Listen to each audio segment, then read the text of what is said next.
Então, diagnóstico de autismo, é isso que a gente vai conversar um pouquinho. A gente fez a decisão, quando a gente estava debatendo em relação ao tema, sabe-se hoje, né? Muitas pessoas entendem que é o médico o profissional capacitado para dar um diagnóstico, né? O quanto que ele se baseia nos critérios que são relacionados ao DSM-5, então critérios que fazem alusão a prejuízos na sociocomunicação e a comportamentos restritivos e repetitivos. Mas o que a gente gostaria de partilhar aqui hoje é as etapas desse processo de diagnóstico. Então, como que na prática clínica as famílias chegam, né? Pessoas autistas chegam na clínica, então diagnóstico em crianças, em bebês, em adultos, né? O que acontece antes, o que acontece depois. Então vocês podem deixar aí as suas perguntas, contarem aí os seus relatos, que a gente quer partilhar com vocês um pouquinho dessa experiência vivida no consultório. Podemos começar, doutora? Claro, já começamos. Bora lá, bora. Então, gostaria de fazer a pergunta, geralmente, o que traz uma pessoa a procurar esse processo de diagnóstico, como que é detectado sinais de risco para o autismo, qual a efetividade disso na realidade brasileira hoje, Liliana? O que a gente vê na prática, não só na minha prática, porque acaba que eu acompanho também muitos pediatras, neuropediatras, psiquiatras. Então, o que a gente vê na prática é que o pediatra é aquela pessoa que vai acompanhar o desenvolvimento da criança, porque a criança está lá todo mês com esse pediatra. E muitas vezes, tanto por uma avaliação formal do desenvolvimento, que hoje é preconizada por lei no Brasil, que toda criança tem que ser avaliada em relação ao seu desenvolvimento de forma formal. Então, assim, você precisa, por exemplo, o instrumento da caderneta da criança ou outras escalas para avaliar o desenvolvimento. E toda criança também tem que fazer triagem para autismo. Então, a Sociedade Brasileira de Pediatria, a gente tem um documento científico que a gente recomenda a triagem de autismo através de um instrumento que chama MCHAT-RF, é o MCHAT-RF, e esse instrumento ele já foi traduzido no Brasil e ele é validado. É um instrumento simples, mas ele é de triagem, ele não é de diagnóstico. E, claro, então, uma minoria de crianças chega porque o MCHAT deu positivo.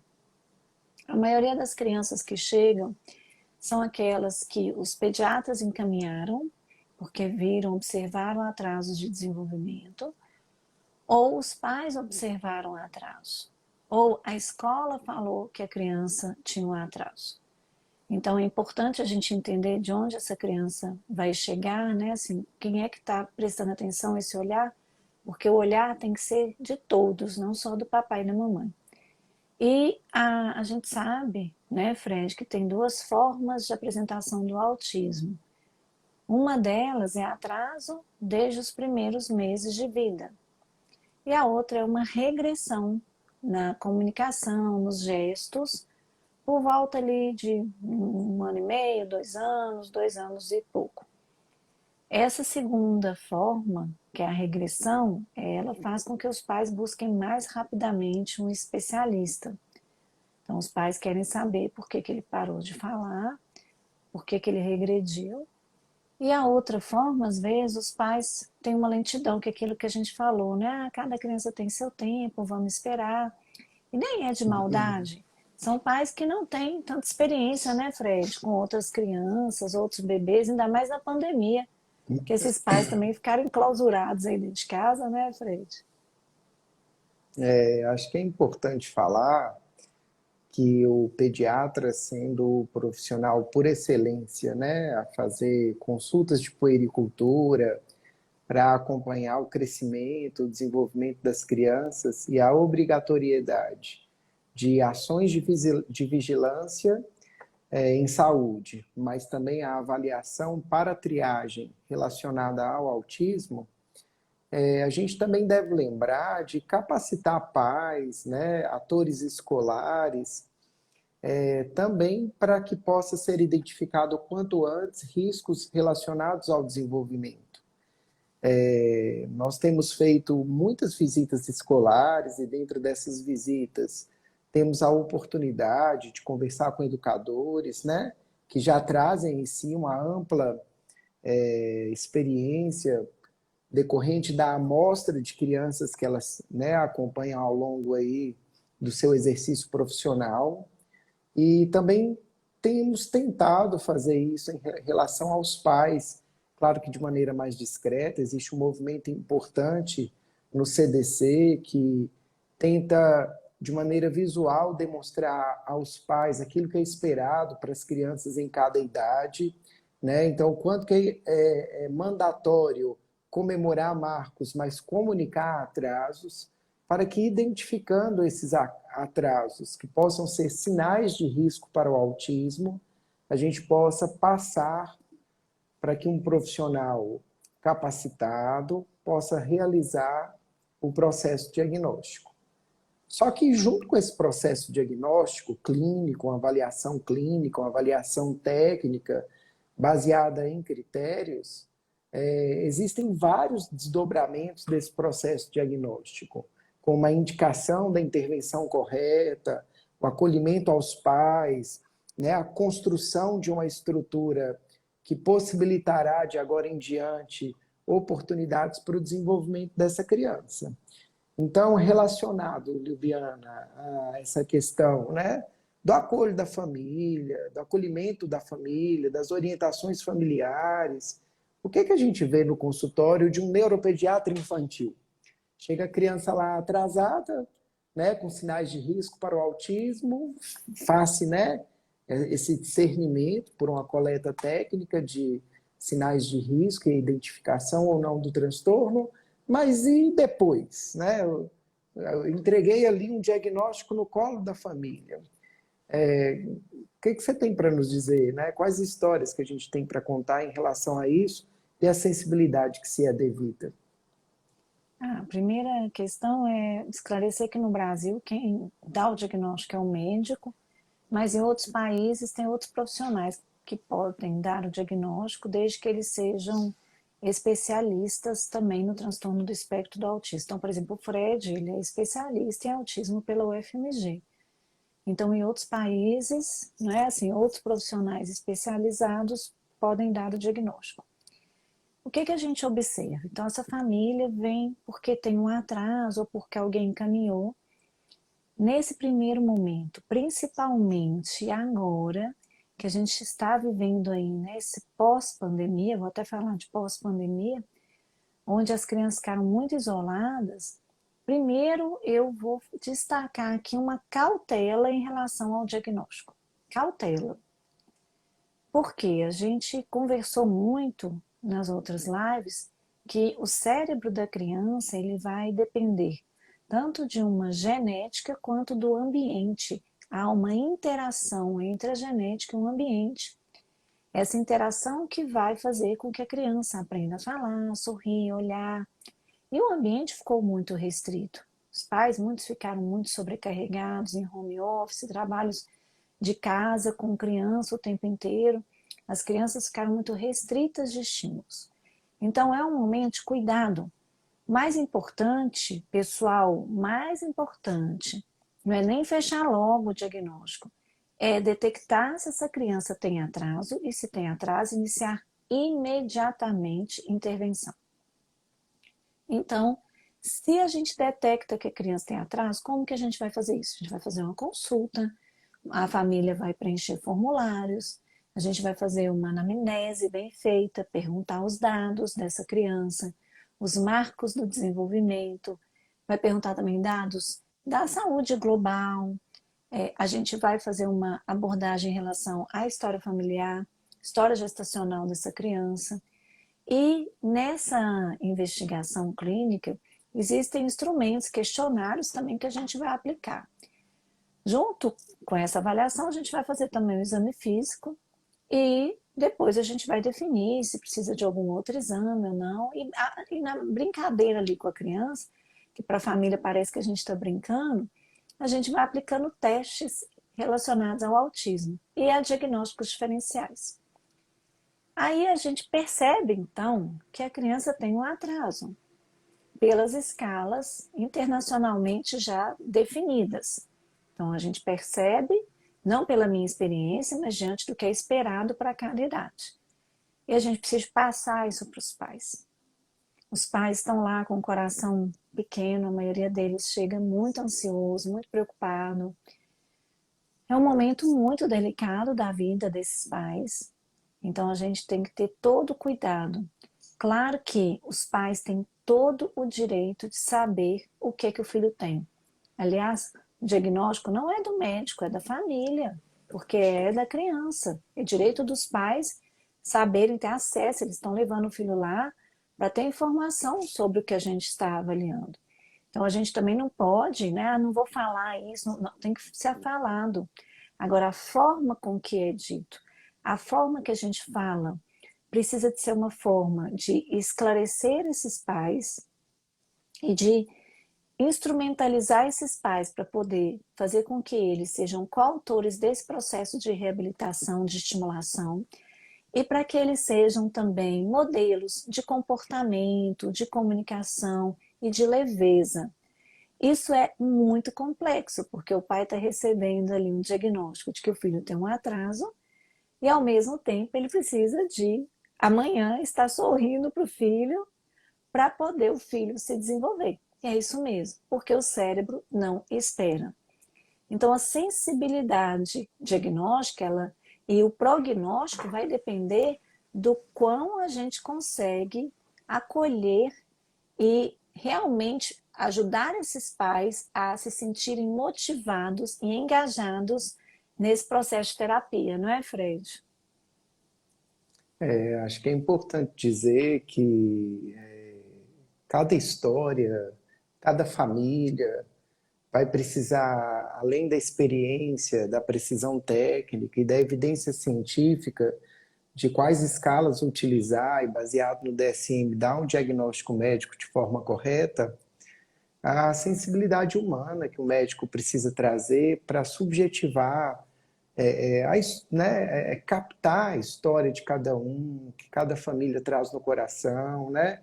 Quais são os medos, quais são as expectativas, né? E agora, por qual caminho seguir, né? Não somente qual caminho seguir, mas, né, este profissional aferir qual apoio é necessário e as forças que se tem para os novos passos que serão dados, né? Como que a família vai passar esse processo de um enlutamento, de perder o filho ideal e passar, né, diante daquilo que se mostra, daquilo que se vê, daquilo que se é, né? A gente está falando de uma condição neurológica atípica do seu desenvolvimento. Então, essa sensibilidade humana, eu gosto muito, né? De sempre citar que o profissional ele precisa, além da excelência técnica, de um coração que se derrama, né? Aquela pessoa sensibilizada, aquela família, um pai, a mãe, né? O próprio adulto, a própria criança, ao saber do seu diagnóstico, né? E existe um kit interessante, né? O kit dos 100 primeiros dias, que é do Autism Speaks, né, de livre acesso, é só digitar aí na internet, que vai tentar psicoinformar, dar suporte e mostrar esse caminho inicial, né, nas particularidades de cada país, para que a família possa ser acolhida e para que a criança inicie o quanto antes um processo de intervenção a tempo. Ô Fred, e também assim, muitos pais buscam entender um pouco mais e devem buscar mesmo.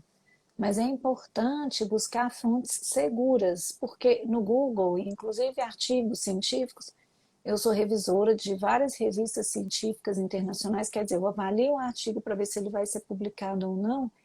Nem sempre o artigo que é publicado é uma evidência científica. E a gente fez um documento lindo, ele é de livre acesso. A SBP, a Sociedade Brasileira de Pediatria, ela permitiu que o documento do transtorno do espectro do autismo ficasse aberto para um acesso universal, diante da importância de que todos os profissionais, todas as pessoas, sejam, né, pais, avós, professores, fonoaudiólogos, terapeutas ocupacionais, educadores físicos, musicistas, psicólogos, todas as pessoas pudessem buscar informações coerentes. Nesse manual, ele está no site da SBP, então está lá o transtorno, se você colocar transtorno do espectro do autismo, SBP, vai aparecer esse documento. Eu, né, participei do documento, o Fred participou do documento. Então, assim, é um documento muito bonito, as referências estão todas lá, e é um documento científico. Então, a gente pede que os pais divulguem esses documentos científicos para poder realmente ter uma segurança, tanto no que está sendo avaliado, quanto no processo que vai ser implementado a partir daí. Não é? Então, a gente precisa dar esse acesso. Tem muita gente que acha ruim, está estudando no Google, tem que estudar mesmo. Quem ama o filho não vai também ler nada. Mas, ao mesmo tempo, não pode ser o pai ou a mãe que vai querer estudar tudo de autismo, porque essa não é a especialidade, a expertise dele. A gente que precisa estudar, porque ele precisa de ser pai e mãe. Ninguém vai conseguir ser pai e mãe no lugar dele. Então, chegam pais para mim, por exemplo, muitos que já falam assim, não, eu acho que é autismo, eu já estou tranquilo com isso, mas esses pais merecem acolhimento, incentivo. Tem outros pais que chegam e falam, não, não é autismo, eu acho que o menino não tem nada, eu acho que meu filho não tem atraso nenhum, eu não consigo perceber isso. E a gente, não cabe nenhum julgamento aí, né, gente? Então, as fases de enfrentar esse luto, elas precisam ser respeitadas e cada um vai ter seu tempo e tá tudo bem.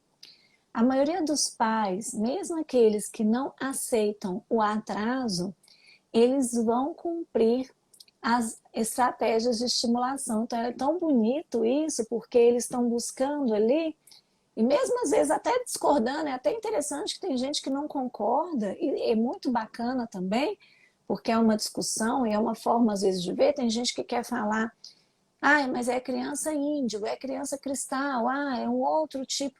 Não tem problema, mas se a gente coloca com leveza o autismo, a gente não traz esse preconceito que tem na sociedade, mostra para os pais que eles, né, se eles acolherem isso no coração e lidarem com naturalidade, o filhinho deles vai crescer muito mais feliz, vai aceitar esse diagnóstico com muito mais naturalidade e tranquilidade, e o resultado do tratamento vai ser melhor, que a gente vê muito isso. Então, essas experiências, né, Fred, que a gente tem no consultório, tem gente que demora muito tempo, tem gente que vai ser mais rápido, mas é tão bonito o amor de pai e mãe que busca esse estímulo, busca o melhor para o filho, né, Fred?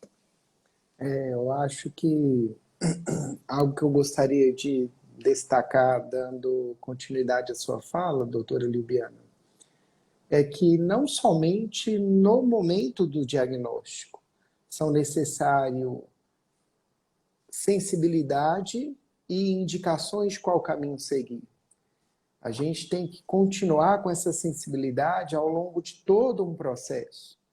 A gente tem uma família que ora vai estar de uma forma angustiada, outra hora engajada, disposta a ir à luta, né, de cada dia, como se educa uma criança, educar o seu filho autista dentro das suas especificidades, né? Então, todas essas questões relacionadas aos treinamentos, todas essas questões relacionadas ao apoio que se dará a essa família ao longo do tempo, é algo da delicadeza profissional e o quanto que isso é importante. E não somente pelo clínico, não somente pelo profissional de saúde, né?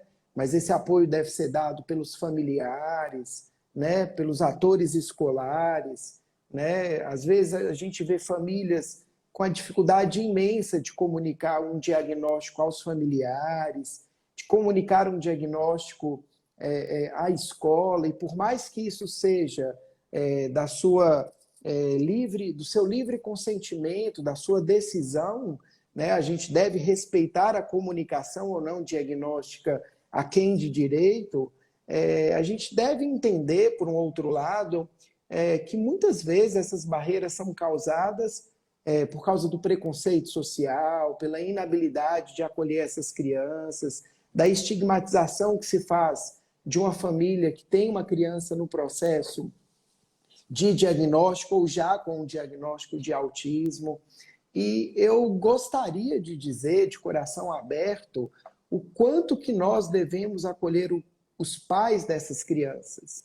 Hoje, ao redor do mundo inteiro, nós vemos que terapias naturalistas, centradas no amor genuíno de pais, dedicado aos filhos, então as terapias são centradas nos pais, né? Não vai existir ao longo da vida nenhum terapeuta que vai amar o filho como o pai vai amar, né? O amor é natural, é da natureza, é do amor do pai e da mãe que o filho nasceu.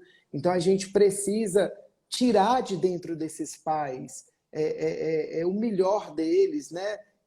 Melhorar o melhor, apoiar, é claro. A gente não está dizendo que toda a estimulação deve ser realizada pela família, mas apoiando esses pais para que deem os primeiros passos, para que encontrem os serviços de acordo com a realidade de cada criança. Então a gente está falando de um apoio, de uma orientação, de estar de mãos dadas, para que todo o entorno ao redor dessa criança, estando protegido, acolhido, orientado, essa criança possa ter um caminho ótimo de desenvolvimento e pais fortes, levando a criança nesse caminho ao longo do tempo.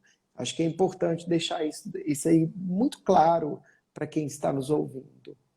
Ô Fred, e assim, o que eu percebo muito é que quando a gente começa a fazer uma investigação direcionada, e quando a gente pede para responder alguns questionários, e a gente vai avaliando a criança também, mostrando para os pais aquela forma diferente de se comunicar, de interagir, de brincar, aqueles movimentos às vezes que os pais nunca perceberam ou achavam que aquilo era um movimento natural, e a gente percebe ali que é um movimento estereotipado. Então, quando os pais vão tomando consciência disso, isso dói, isso dói. Muita gente, muita gente chora no consultório comigo, e meu coração enche de desejo de acolher essa família e de aliviar.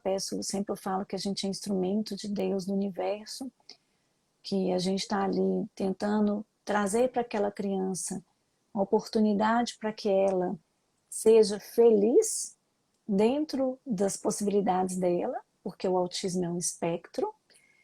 E esses pais, então, enquanto eles estão respondendo, a gente falou do MChat, que é um instrumento de triagem, ou AF, e a gente tem outros instrumentos, então o CARS, por exemplo, que é um instrumento validado no Brasil, e a gente lá na clínica utiliza outros instrumentos que são internacionalmente considerados como padrão ouro para o diagnóstico de autismo. Esses pais, então assim, eles vão ficando remexidos por dentro, porque eles vão olhando essa lista de dificuldades. E aquilo que a gente falou, a gente não precisa, a gente vai identificar, não precisa de ter pressa de fechar o diagnóstico. Ah, pode dar o diagnóstico uma criança de 1 ano e meio? Posso dar o diagnóstico, sim. Não preciso de esperar 3 anos. Mas, se essa criança está restrita de estímulos, a gente também pode iniciar a intervenção, explicar para os pais que ela tem um transtorno de desenvolvimento e que ela tem sinais de autismo e que a gente vai observar a resposta com essa estimulação. E, então, não ter essa pressa, a gente vai respeitar o tempo dos pais, mas também passar para eles as informações que eles precisam para estarem munidos de consciência, de conhecimentos para ajudar os filhos, passar esses sites, igual eu falei, esse documento científico, e amar. Né? Então eu falei que a gente é instrumento, a gente precisa amar essa criança, se conectar com a criança.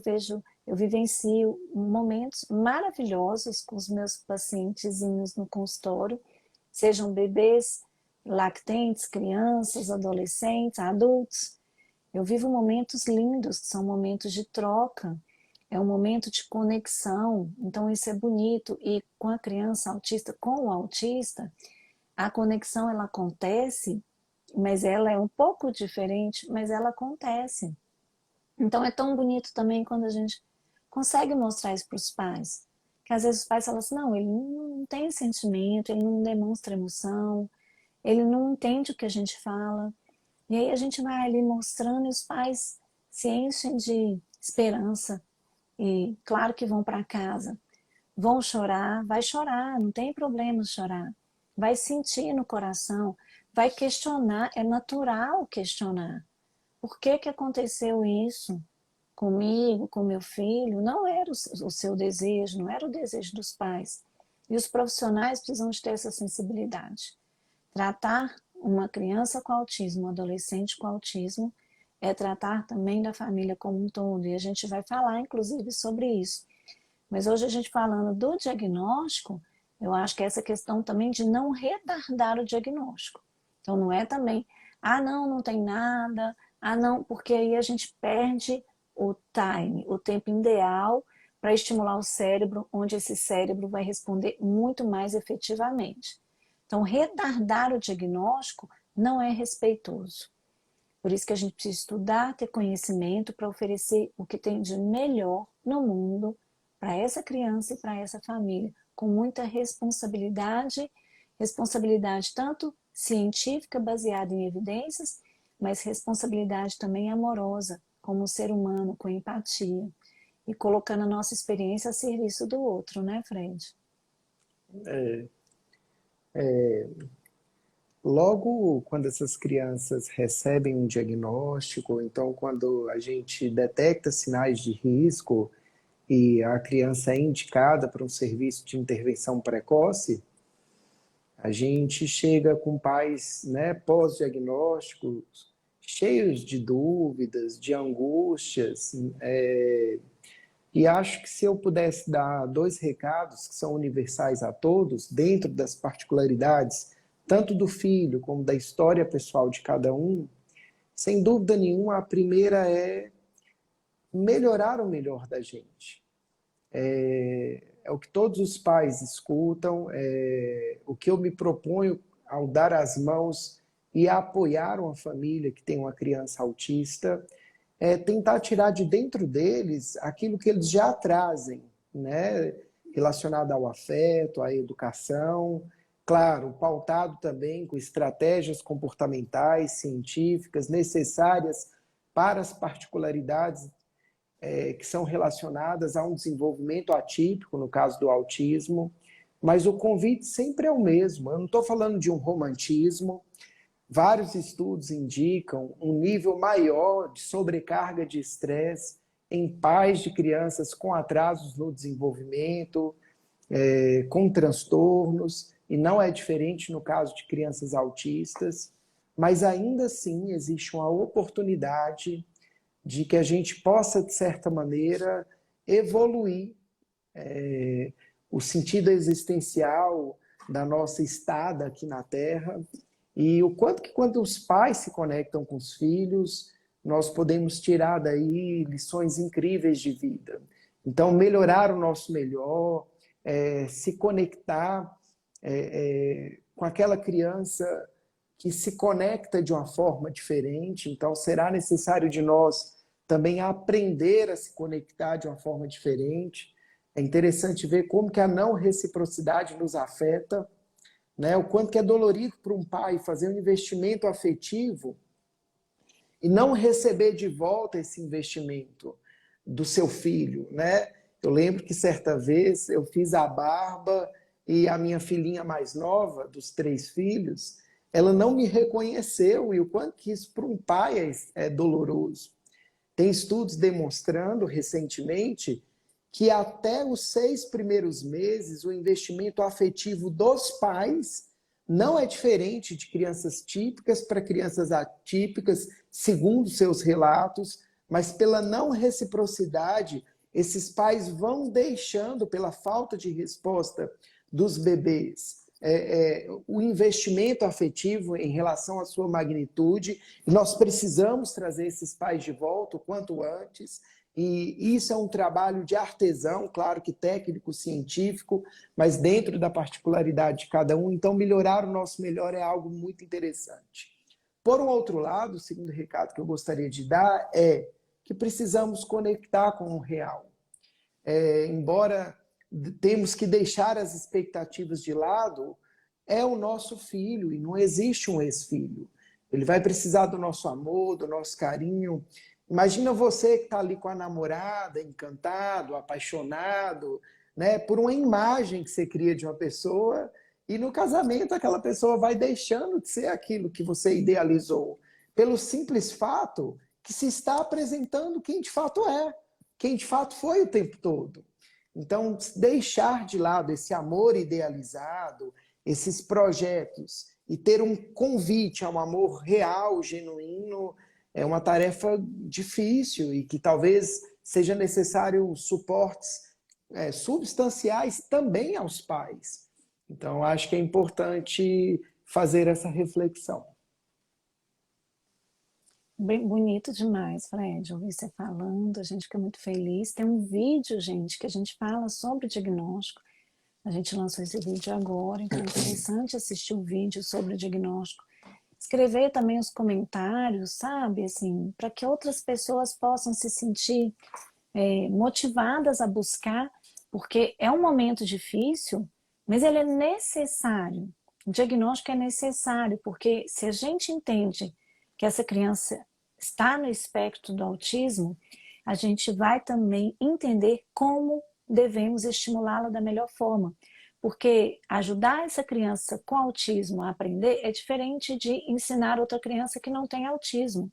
O cérebro dela tem particularidades que fazem com que as necessidades sejam diferentes em relação a esse processo de aprender habilidades, de aprender a comunicação, socialização, as brincadeiras.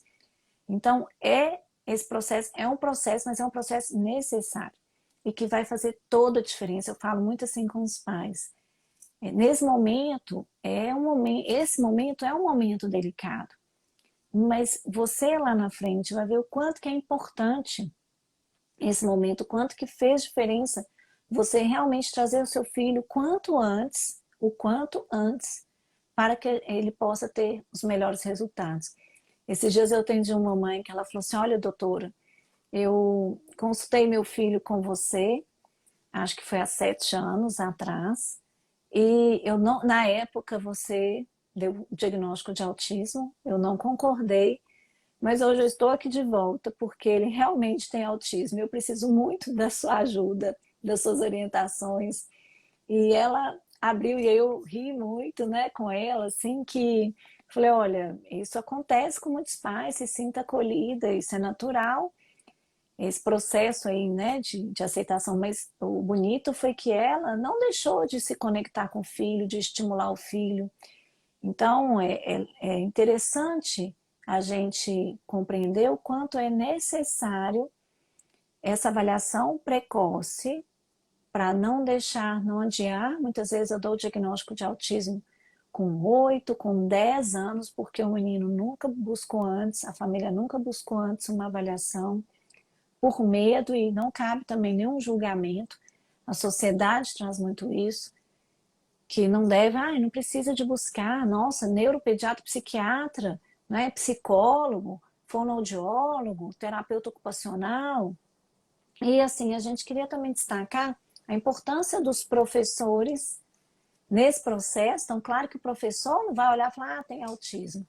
Mas ele, como ele tem uma vivência de uma amostra grande de crianças daquela idade, ele consegue perceber quem tem um desenvolvimento diferente do que é esperado. Então, o professor é um profissional muito importante nesse processo, e eu agradeço muitos professores pela dedicação, pela busca de conhecimentos, pelos esforços que eles têm feito para ajudar essas famílias. Muitas vezes chega a família lá, o professor encaminhou, mas eu nem concordo, eu vim só porque eles pediram, não é? Então é uma arte a gente tentar mostrar para a família que esse professor está amando o filho, não está implicando, né? E às vezes o fonoaudiólogo, o menino chega para o fono primeiro, para a fono fala, "Ó, tem um atraso de fala, quantos, eu agradeço também quantos fonoaudiólogos que depois falam, olha, precisa de uma avaliação completa para poder definir, se afastar diagnósticos diferenciais, definir, fechar o diagnóstico dessa criança, e aí a gente precisa dos relatórios, então, do fono, do TO, do psicólogo. Então é tão bonita essa corrente que a gente está vendo, cada vez crescendo mais em relação a um diagnóstico bem feito, um diagnóstico mais precoce possível, a uma intervenção que todos se responsabilizam. Então eu queria parabenizar todos os profissionais que estão aí nessa caminhada e queria agradecer a participação de todos, falar que a gente está com vídeo no YouTube. Hoje a gente lançou um vídeo lindo de artes de autistas, a gente contando a história do B, com a família falando. Então, para a gente também entender, o B é meu paciente lindo há muito tempo, que eu amo, amo os pais, e eu sou super feliz de tê-lo na minha vida, e o quanto que eu aprendi com ele, e essa história que a gente consegue então observar além, muito além, a gente amplia a nossa visão, que a gente consegue perceber os dons de cada criança. Porque o diagnóstico de autismo não é uma sentença de que essa criança não vai ter sucesso, não vai ser feliz ou não tenha dons. Muito antes, pelo contrário. Então, a gente convida vocês a assistirem esse vídeo, Artes de Autista, divulgar o vídeo, porque a gente pode trazer muita esperança e um olhar mais natural, mais tranquilo para essa questão do diagnóstico, tá? Eu termino aqui, queria agradecer, muito obrigada a todos e até a próxima live, Fred. Doutora Libiana, eu queria deixar as minhas palavras finais, dizer que eu recebo inúmeras crianças, né, com diagnóstico de autismo, adolescentes com diagnóstico de autismo, crianças recém-diagnosticadas, com sinais de risco para o autismo, né? Sou psicólogo infantil, fiz minha formação pelo MAID Instituto da Califórnia, no modelo Denver de intervenção precoce. Hoje tenho a grande alegria de participar de um grupo internacional sobre intervenções naturalistas. Então, nós temos discutido aí com pessoas de toda a América Latina questões relacionadas às práticas que são pautadas com as melhores evidências para o estímulo dessas crianças, né? Ao lado de toda essa oportunidade técnica, né? As minhas pós-graduações, eu queria dizer o quanto que eu faço isso com grande amor, carinho, empatia, né? E com certa experiência ao longo aí de alguma jornada. Quero agradecer a todas as pessoas da nossa equipe que nos acompanham, né? Então, fisioterapeuta, fonoaudiólogo, os meus colegas psicólogos aqui da clínica Bora Brincar, cada acompanhante terapêutico que vai na casa de cada criança e que acaba sendo um apoio para a criança, bem como para a família, para que a família possa respirar ou participar junto da intervenção.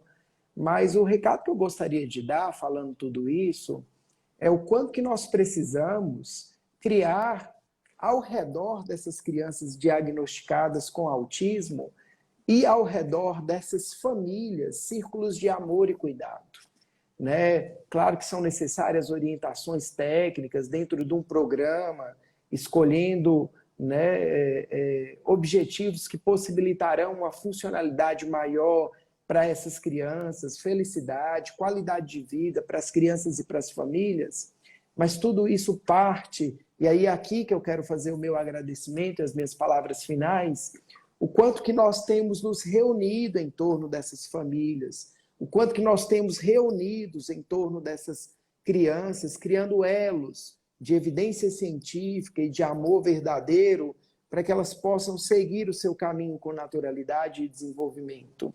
Então, eu queria dizer que não é problema procurar e contar com esses serviços. O problema é não contar com eles no momento em que estamos fragilizados, né? Os nossos filhos precisam do nosso melhor. E nós aqui, humildemente, né? Com a experiência que nos cabe, com a boa vontade que temos, Queremos ajudar os pais, dando suporte, apoio, treinamento, ser o melhor que eles podem para a vida dos seus filhos. E é isso, criar esses elos ao lado de famílias e de crianças com autismo. É isso. Obrigada, viu, Fred? Um prazer estar aqui. Obrigada a todas as crianças e todas as famílias que me ensinaram tanto ao longo dessa caminhada. E você também, né, Fred, que me ensina tanto. Muito obrigada.